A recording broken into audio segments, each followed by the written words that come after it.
Okay, as the shell continues to cure up, we will keep working on some other details.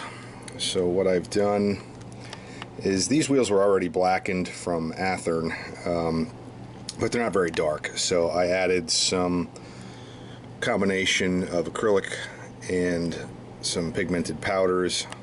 Did the trucks differently. I did the front trucks a little rustier than the rear truck. Not sure why. Just how I felt.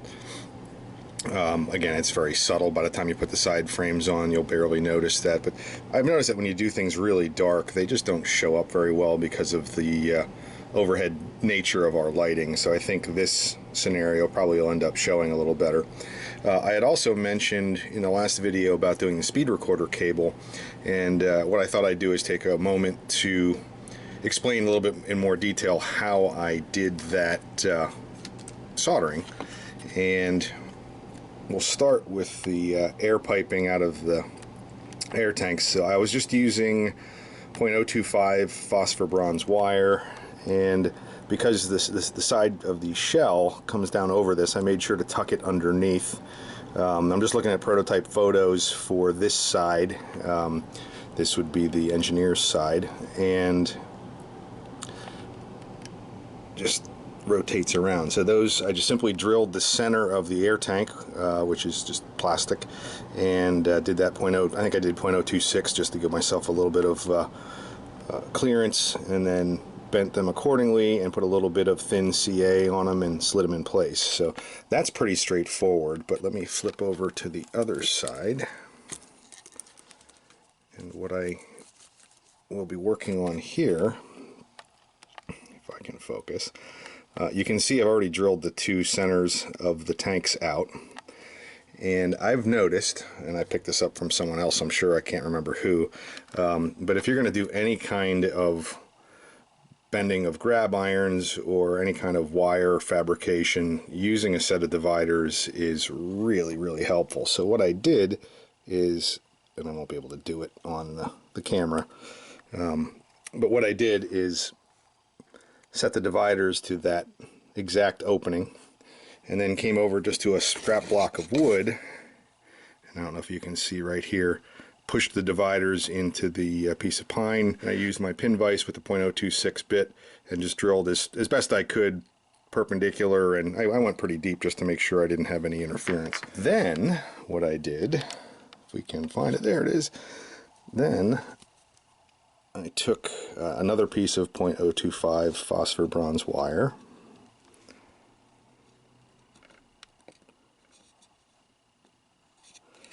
and what I'll do is I'll press it, and yes, I did verify that it fits in the plastic air tanks first. So what I did, once I verified that, I press it in so it's totally flush. And now, because this particular side, the conductor's side, depends on the model I've seen, and unfortunately the photographs I have of 5824 do not show this side of the locomotive, so I'm looking at some other more detailed commercial kits and just some other general photos. This side has a pipe between the two air tanks, which makes sense because I guess they're just working in a series, but it also has some vertical pipes that come off of that larger trunk line. So the main line between the two pipes, I'm using 0.025. I'm going to use 0.015 just to show maybe a pair of vertical lines that come up and go God knows where into the apparatus. So let me set that up a minute. Okay, hopefully I can get this. So really what you're doing is bringing in the other piece, the 0.015 piece, and then you get the eyeball to make sure you're perpendicular. But by fastening or sliding the primary piece into a block of wood, you're really getting the other 90-degree angle is pretty well set. And it also fully restrains that larger piece so that you can come in. I won't be able to do it holding the camera, but so you can come in and solder that and then move over and just add another piece for a second vertical piece in that location. And then once the solder's all set up, you can just measure and mark and then cut the two vertical pieces off so that they will slide, they'll stay within the frame, and they'll be hidden, that end of it will be hidden by the sill of the locomotive. So let me solder this up. I forgot to mention, you really have to solder them both at the same time because it's such a small piece that the heat kind of works through it. And you can see I got a little bit excessive on the one side with some solder. You can either clean that up with a file. I'll probably just leave it because by the time you paint it, it looks, maybe it'll be like a pair of fittings or something like that. It's pretty small, but overall it does add a little bit more detail to the locomotive. So let me pull this out. So here is the finished product, and as you can see, I didn't drill into the block of wood exactly square. I attempted to, but that can just be easily bent by hand to make those two vertical pipes align the way we want them, and then we can cut them to fit right underneath the edge of the frame. So that was kind of the same technique I was referring to on the speed recorder cable. Really what you're doing is just using the block of wood to hold one piece, and then the surface of the wood helps you create what should be a relatively 90-degree angle.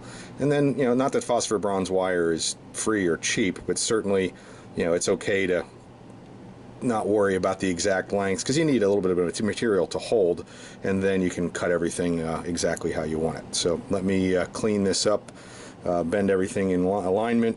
I'll trim it to get it to fit, and we'll put it on the locomotive. Before we glue this in place, we'll do a test fit here just to see where I need to clip these to make sure they're underneath the frame.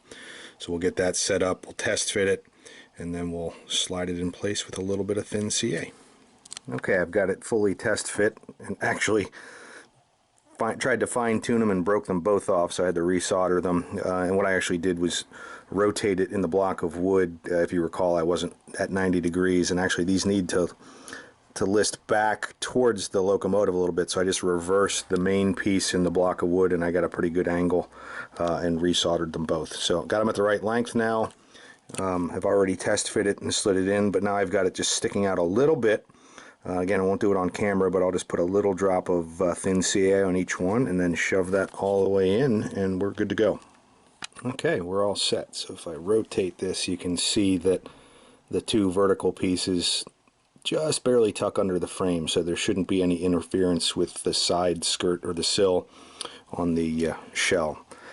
I forgot to mention also that after I soldered it, I cleaned it up with a little bit of alcohol to just make sure the flux was neutralized so that I can paint this, and probably just paint it black, and it'll get weathered when I weather the fuel tank and the air tanks and possibly the truck side frames. So just thought I would add that little detail to show how I've worked with the phosphor bronze wire, and moving on to more details next.